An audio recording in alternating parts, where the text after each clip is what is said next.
나는 한때 내가 이 세상에 사라지길 바랬어. 온 세상이 너무 답답해 물을던 날 차라리 내가 사라지면 마음이 편해.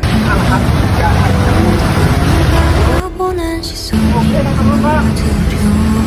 아름답게 아름답던 그 시절을 나와서 사랑받을 수 없었던 내가 너무나 싫어서 엄마는 아빠는 다 나만 bahabo는데 내 마음은 그런 게 아닌데 자꾸 말아만 가. Saya kira hasil survei itu masuk akal dari perspektif analisis politik kita.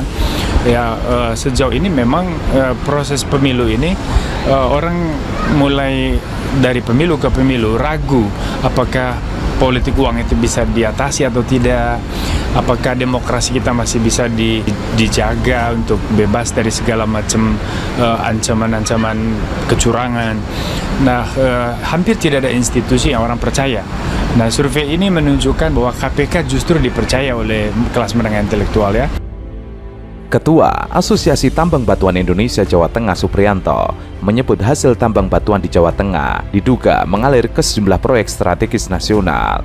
Hal itu akibat minimnya hasil tambang legal yang tersedia. Hal itu disampaikan saat diskusi tambang ilegal tragedi Banyumas dan pertambangan Jawa Tengah. Jumlah kebutuhan tersebut bisa meningkat lebih jauh besar jika melihat kebutuhan pembangunan lain baik untuk negara maupun swasta. Karena adanya antara supply dan demand, itu ada gap. Gap itu membuka adanya pasar gelap. Maksudnya, daripada pasar gelap ini dibiarkan, kita bicara saja secara regulasi, secara apa ada intervensi lainnya. Ia menyebut kebutuhan tambang tersebut sebenarnya sudah bisa dicukupi dari material yang berada di sekitar Gunung Merapi. Hanya saja, izin menambang di kawasan itu cukup sulit. Hal itu menjadi tambang ilegal kerap ditemukan di sekitar Merapi. Padahal aktivitas tambang ilegal tersebut merugikan negara. Pemerintah lah, terutama ya pihak desa atau kecamatan. Carikan solusi. Ya, solusi gitu iya. Selama ini apa nih Bapak? Sementara ini apa nih Pak? Setelah Ya ditutup masih ini. nganggur setelah ditutup ini. Keterangan sebelumnya apa Pak? Kerja apa Pak? Ya Sebelum penambang. penambangan kita. Ya serabutan. Rabutan ya. Ini belum dapat kerja lagi Pak. Belum.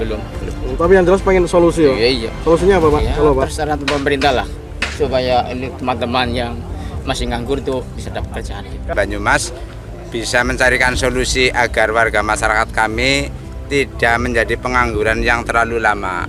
Karena di wilayah kami, Dusun 2 Desa Pancurendang itu kan mayoritas sudah ketergantungan dengan usaha pertambangan di sini. Alhamdulillah atas inisiatif dari kami selaku pihak pemerintahan Desa Pancurendang mengusulkan kepada Bupati yang seperti tadi disampaikan oleh Pak Amin selaku Kasatpol PP Kabupaten Banyumas mengusulkan memberikan surat kepada Bupati, kepada Kodim, Kodam.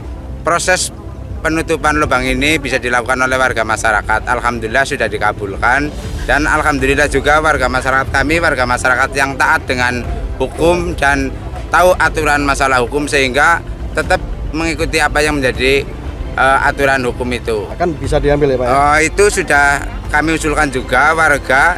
Tadi saya sampaikan kepada warga agar semua material yang sudah diangkat dan bisa dibawa pulang dan diperbolehkan untuk diambil diolah sehingga dalam beberapa waktu ini kan beberapa bulan mudah-mudahan bisa untuk menyambung hidup lah seperti itu karena kan butuh nempur, butuh sangu anak sekolah dan butuh kebutuhan yang lain.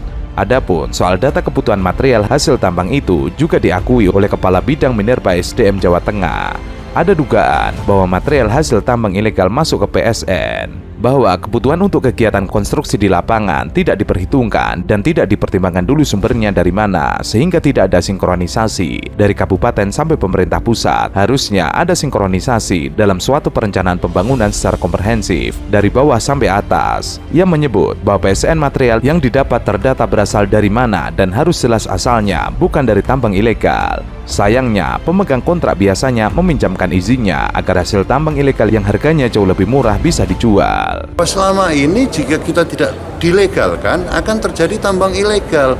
Justru dengan melegalkan itulah kita ingin mengatur, menata lingkungan dan juga masalah pertambangan ini sehingga tidak membawa konflik bagi masyarakat dengan aparat penegak hukum dan juga bisa memberikan satu pendapatan agar jalan-jalan yang dilewati katakanlah ada kerusakan kan dapat pajak itu untuk membangun seperti itu daripada ya saat ini hanya saling lempar dari pemerintah kabupaten melemparkan ke provinsi lempar lagi ke kabupaten menyalahkan pusat ya sehingga tidak ada sinkronisasi. Sementara itu, Komisi Pemberantasan Korupsi ikut mengomentari dugaan bagi-bagi uang yang dilakukan bakal calon presiden dari Partai PDIP Ganjar Pranowo yang belakangan viral di media sosial. Viral sebuah video berdurasi 49 detik diunggah beberapa akun. Pada video itu, tampak Ganjar Pranowo menggunakan kaos putih berlari dan menyalami warga di pinggir jalan. Ganjar tampak menggenggam sesuatu. Warga yang disalami Ganjar menyampaikan syukur dan terima kasih. Bahkan warga yang disalami juga terlihat menggenggam sesuatu. Usai disalami Ganjar, selanjutnya memasukkan yang diduga uang ke dalam kantong celana maupun jaket. 나는 한때 내가 이 세상에 사라지길 바랬어. 온 세상이 너무 밤을 울던 날 차라리 내가 사라지면 마음이 편해. 보는 시선이 너무 두려워. 아름답게 아름답던 그 시절을 나와서 사랑받을 수 없었던 내가 너무나 싫어서 엄마는 아빠는 다 나만 바라보는데 내 마음은 그런 게 아닌데 자꾸 너라만 가 어떡해.